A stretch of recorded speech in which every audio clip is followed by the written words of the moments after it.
Tubaniriza mwenna okubeera nga gyonna gye muli gye musinziira okutulaba abali mu diaspora abali mu America abali mu bitundu ebyenjawulo n'abali mu Uganda tubaagala nnyo. It's me your boy MC Pesaivo yonna gye osinzidde okubeera ng'otulaba tukwagala nnyo. Olwaleero lunaku lwakuna ng'olunaku olw'enkya kyekivulu ky'omukulu Dr. Jose Chameleon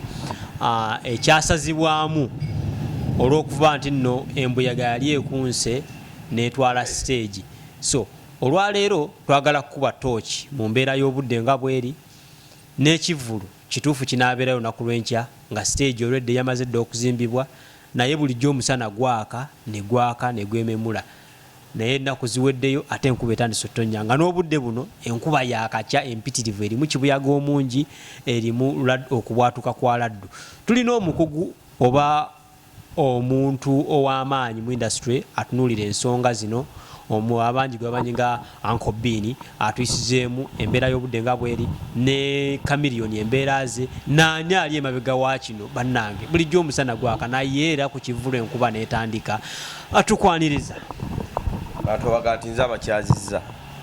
omuzindalo n'ogundiisa mutusaasire gwe tulina yoyo twamumanyira ye waffe oba munyigira ku mirimu muzindalo guteeka butesi mu kamwa k'omuntu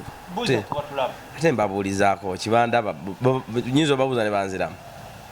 wamma nze King Fadi Uncle Bini Rusty Boni omukeza akeza abakeeza okera ogenda okukola kibojera kulwa kyose Molonya Tumbuto Vision Boy Salongo Incredible Never Challengeable Expendable 2023 mwana azalo mbende kiganda kasembe kalamba wetano banga demso toka kamusene wa demunju ova kasozi kasegonja kabugaita nogenda kasenyama nokkirire buzibwera noyitewa ewakamanyao nokkirangada mukirana watire embizi nawo totuuka wampisuro omugezi gutwabizo lumbe nga 15 December yafa no oyambukirawo notukema mikakumba asubula amaliba yanzalira ddala yaggwamu yagwa yalwala obulwadde bw'ensawo kati ffe tumulabirira abaana mpozi n'okunoga obumwanyi bwe majja akasente open the put the glass ona tukyali mu kweyanjula ssebo banzika okukuba erive kampani edde Kampala mu kasebwe mbe wennyini mu mutuba omulambo gusula ku bijjo omuzimu mu ssabo bwe banzika kuba mbamba laba mwenna abayitawo abo wetuli yoyo omukulu Uncle Bini yeyanjudde. So tutandikirewo namange yesimu eri 0750 90 99 86 lwaki namba eyo njigaba nnyo buli wemba ku interview nti wabeerawo benyiiziza bambi abaagala okunkolako obulabe onkubiranga bukubizi n'ombulira bwoli wemba nkusanga woba onkolerako obulabe totya okutya ki omuntu gwokozeeko oba gwonyiizizza okukolako obulabe tokitya nze nkola ekintu omuntu kyawuliramu emirembe baba yakunkolako obulabe onkubira ennamba yange essimu eyo 0750 90 99 86 gwe nonkubira wemba nkusanga notutateekamu nnyo transport kunnoonya na ssente nnyingi nze nsinga kutya nnyo nsinga ekintu kyensinga okutya mu bulamu bwange nsinga nnyo okutya lubaale okusigala ku nsi n'enjala wamu n'obwavu leeta enjala n'obwavu olina omukyala nina omwana tolina mukyala mukyala wange yagenda yanoba kiki mbeera zo oba kwogera nnyo namuyisa bubi put there n'abakozi kati kati obeera oyagadde okugira twegatta nabivaako kazi wange yandisappointinga namwagala nnyo by the way nalina omukyala mukiga namwagala nnyo kati nnyo nandisappointinga nandekawo mu mbeera embi embeera yankuba mukaawo bwavu ne bunumba biki kyeka mu stress zino obwavu okulumba ensi ekusobedde kati nenkolamu ebitajja nenfuna emikwano awo gurupu naye ekyanga mu wiiki emu n'agenda n'agenda namwana ali muto mwana netuddamu netukwatagana omukyala kati ali bweru ali mu America tali Dubai nze bwentegeera nti mukazi wange yagenda Dubai by the ali Ethiopia kati ali Ethiopia bwentegeera nti omukazi gwenkwano ali Dubai ali Bwakadaama nkyawa n'erinnya lyo nendikyawa n'abaana bazadde mbakyawa saagala ddala Bakadaama basiru beyambula bakola kibadda mu kuwemula bikadaama mbwa amanya byawusigalo tomanyi nti kyawusigalo kibadde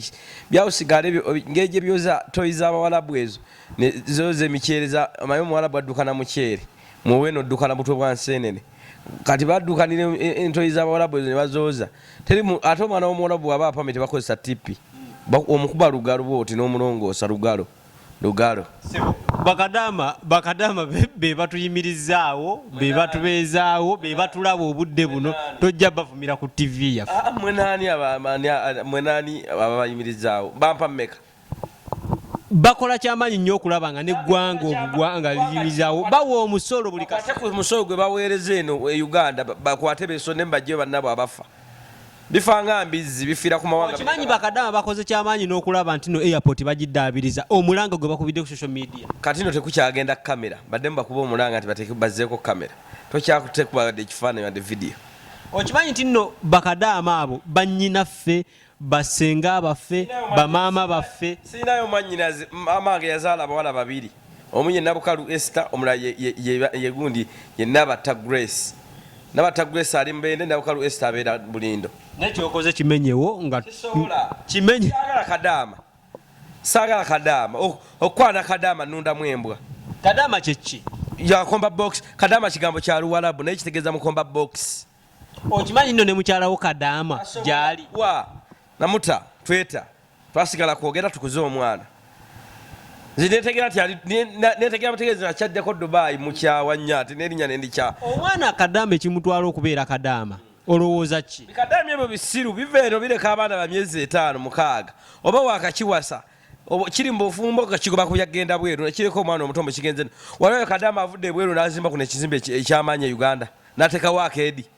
babuza bagenda kunoonya ssente bifiira ku mirimu nga baboda bifa nga mbwa bifiira ku makubo. Oyo ye Uncle B kitoko ne byeyambula ne bikunamba byonna ne bwe babeera ng'oyambuddeyo omuntu omuntu ekitegeeza nti no bonna bakadama bali ku live beyambula balaga obwere. Okimanyi wandiwasa kadama bako bisiraani pupu kalimidde emabega. Tugenda straight ku kivulu kya Jose Chameleon enkuba etandise okubeera nga etonnya n'obudde yakwana kadama kati jukira mu kabino talina mukazi kati yali nganze yakwana kadama kyekisiraani ekyo kadama omukwano wa bisiraani nnyo wali olabeka akola ku toyo ategeera bw'atakutuka kiwala ate amaga obwongo bugenda. tulina bakadama bakola mu bifo ebyenjawulo tewali gye bakolera eyo busaluuni kadama ova eno ng'embeera ekkubye ennyo olina kugenda mu biyumba. Uganda tebakwagala nejolaze tebakwagala obonaabona nga luggi lwa ttooyi bazunga badde eno balinga mukanzu ababalina kyoga balina bisiraani. Kadama oyinza omwagala gwe ayinza n'okukunyampira ekiro gw'omala emyaka 4 nga teweegatta ogwo omuka gwe bakuba gubayingira ne gubatuuka ku bwongo ne buzimba kyebaga nti omwana yalwa gundi brain tumors. Ekivulu kya Chameleon enkuba etandise okwekyanga kinaabaayo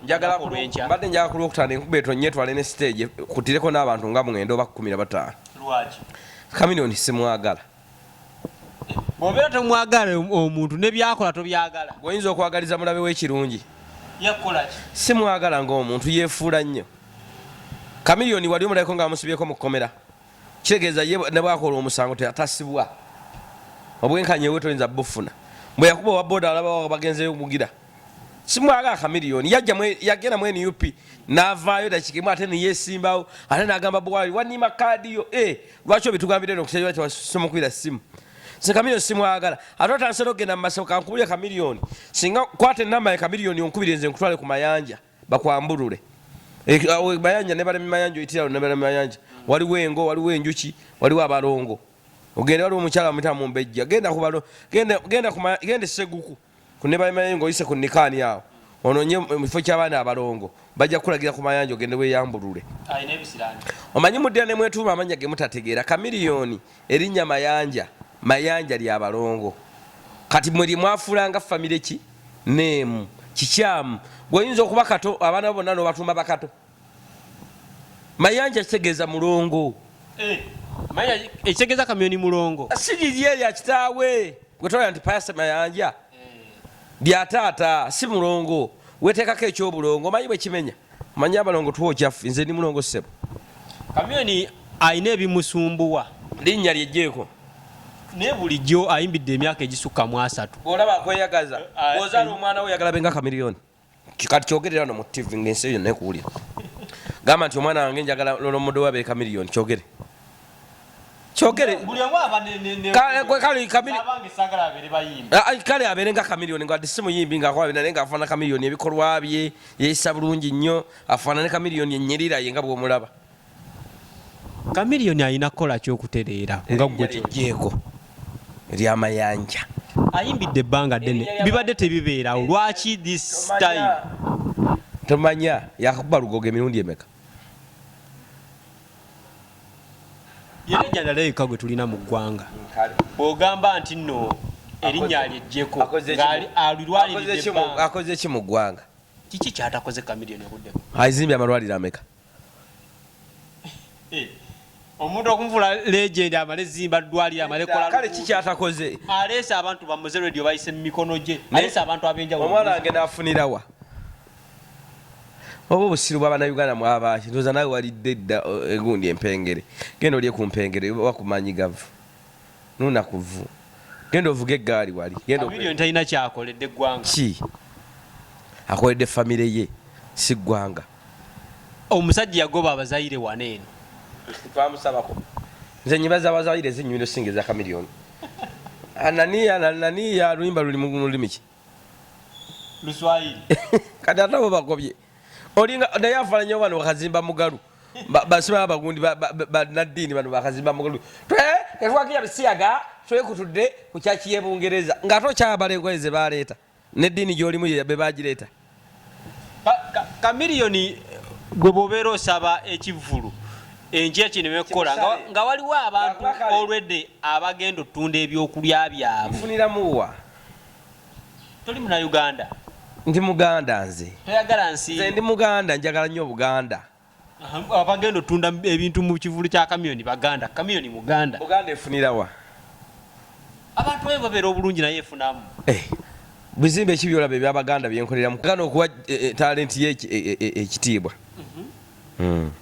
atya teyeyisanga muntu bwalina gwalanze neyisa bubi omuntu yenna alina ebikyamu n'ebituufu by'abaakola bw'abeera nga alina ebikyamu tugambe 10%. ekikyamu kimu kibika ebirungi 10. lwaki totunula kusaidia ebirungi byakoze nga ki abayimbi baleese bankwatako abantu baliisa balabirira agaane nze nfe enjala taddamu balabirira nze nfe enjala ng'oli mukaawunye sina kimwagaza tangasa nabwafa sibika sibika nze omuntu atagata ku akawunti yange wadde ku famire yange batangasa oyagala kuzendeza ki obululu sibeera ddala lya mulala ekyapaana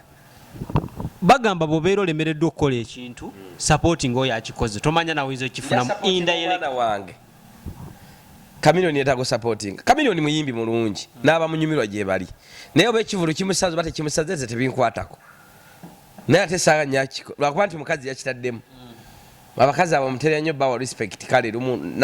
lwakuba nti bembagamba ko banvuma nnyo ku TikTok bajja Uncle Bini yange channel yange eyo ne banvumirako ku TikTok yange ng'omugambye ku mazima oba mu mazima kiko bagane bakuvuma bwenva nenga nti no omukazi azaddeko obeera sekendi andi mukono gwa kubiri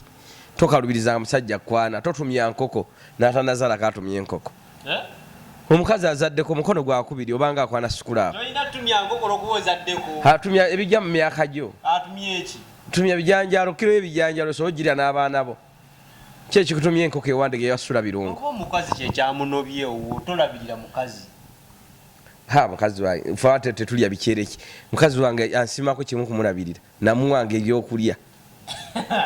yali azaddeko nga tomuwa nkoko namanya nti sekendi andi nemanya eno yange ate kati taba sekendi andi wange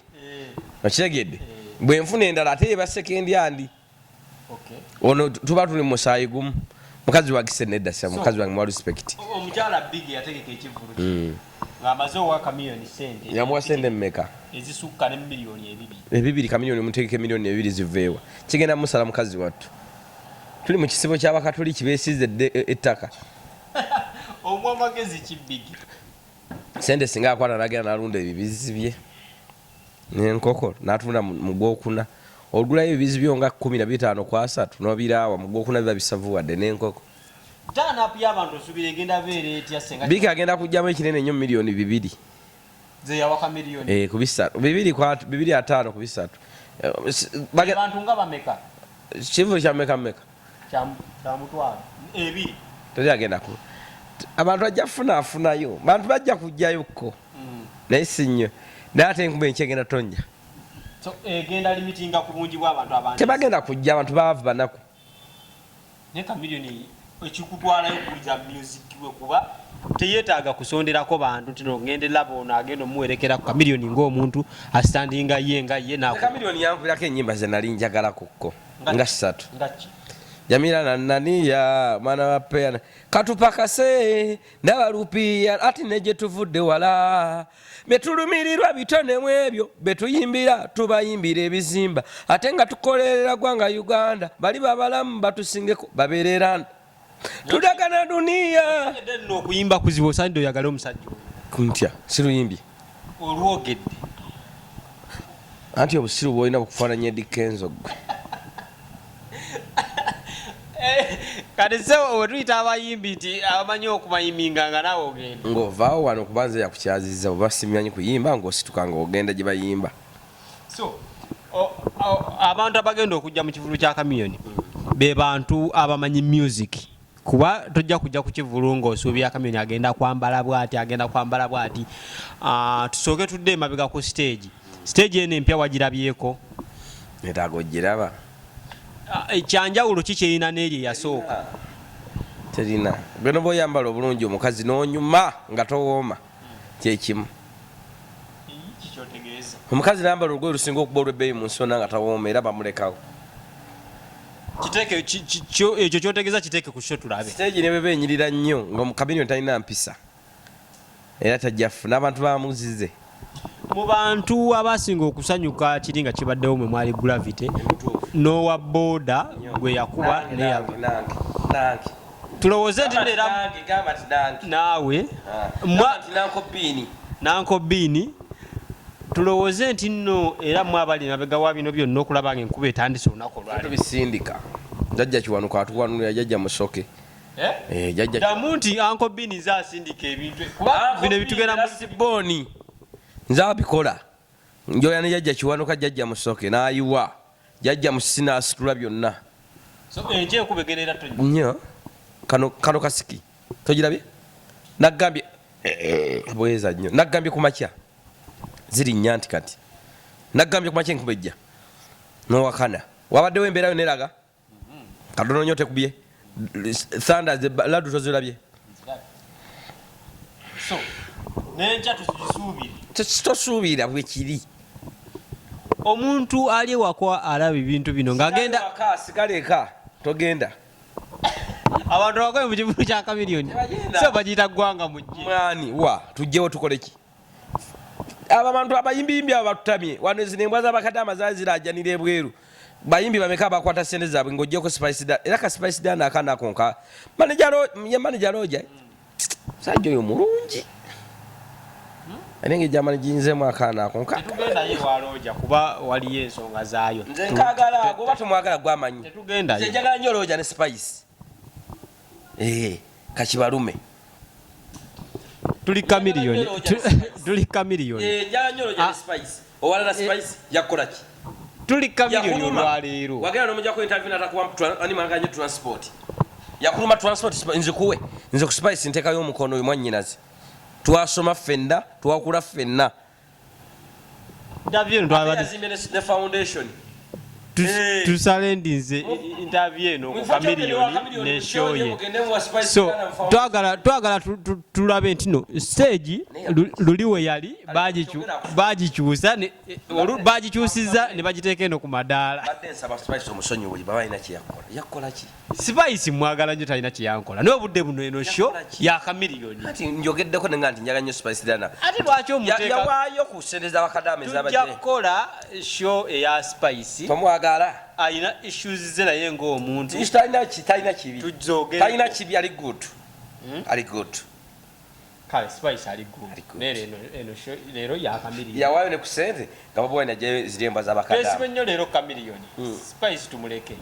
Spice asinga kamiliyoni ki ekyakyusiza stage gye yabadde nedde eno side zeno ku madaala ebyo byonna byampewo mbuna empewo ereme kugira kati musisi olaba ajjawo bizimbe na miti ate ndoza nje nsindike ku nsoke ensoko ogimanyi togirabanga eyo ku nnyanja ebeera egy'amazzi mu nnyanja gagenda geetula bwe gati ejjanga mpiso ejjanga mpewo ne bwe guba muti nga gwasimbibwa naki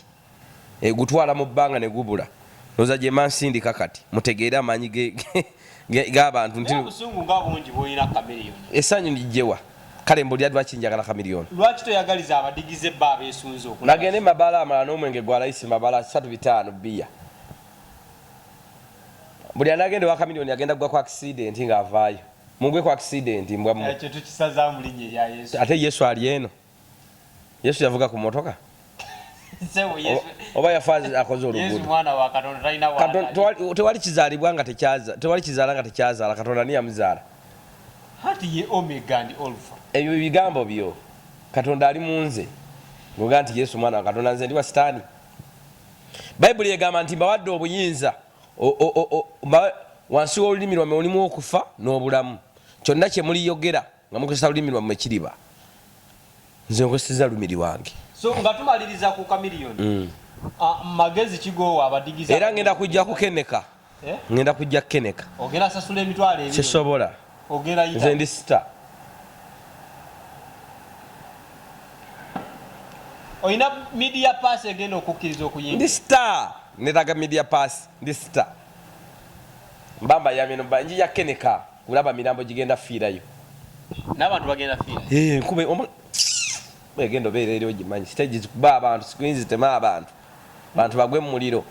masanze gabakube bafwe okutambuza okudikiro mbagamba nti nno enkya olunaku olwokutaano mujje mu kivulu kya Chameleon Ggwanga mujje munyumirwe Chameleon tumumanyiko music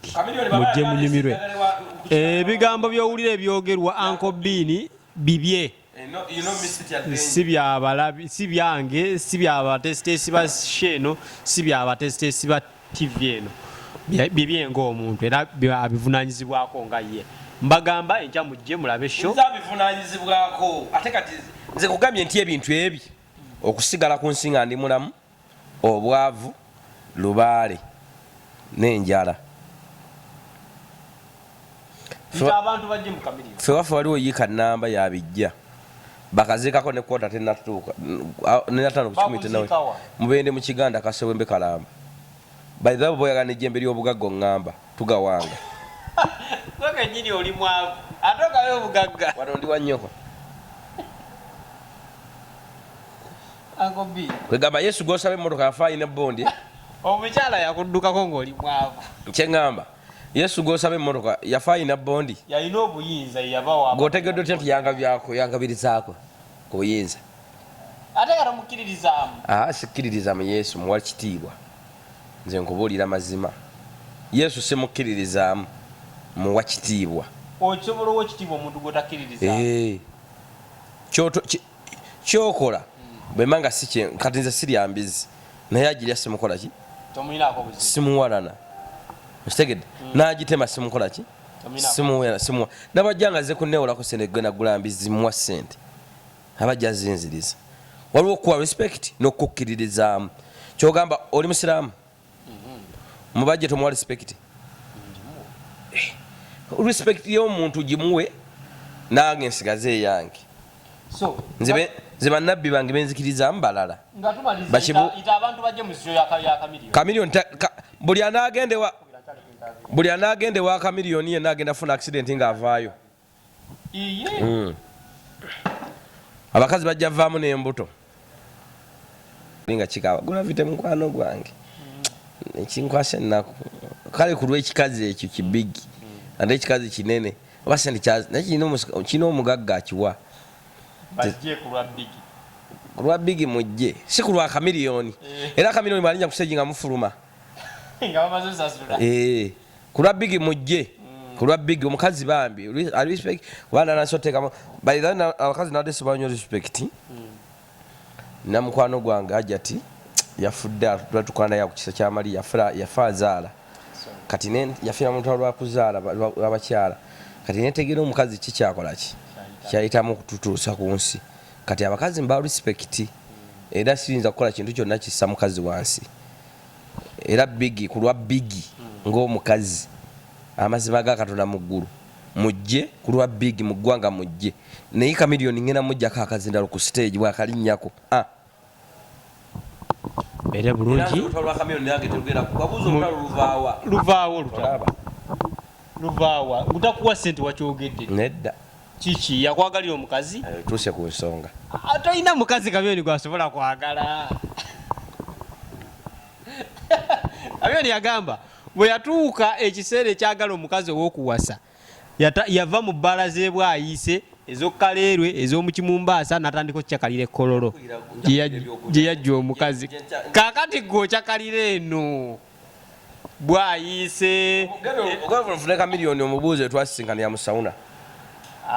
Chameleon agende mu sawuna kukolayo ki aba asala walagi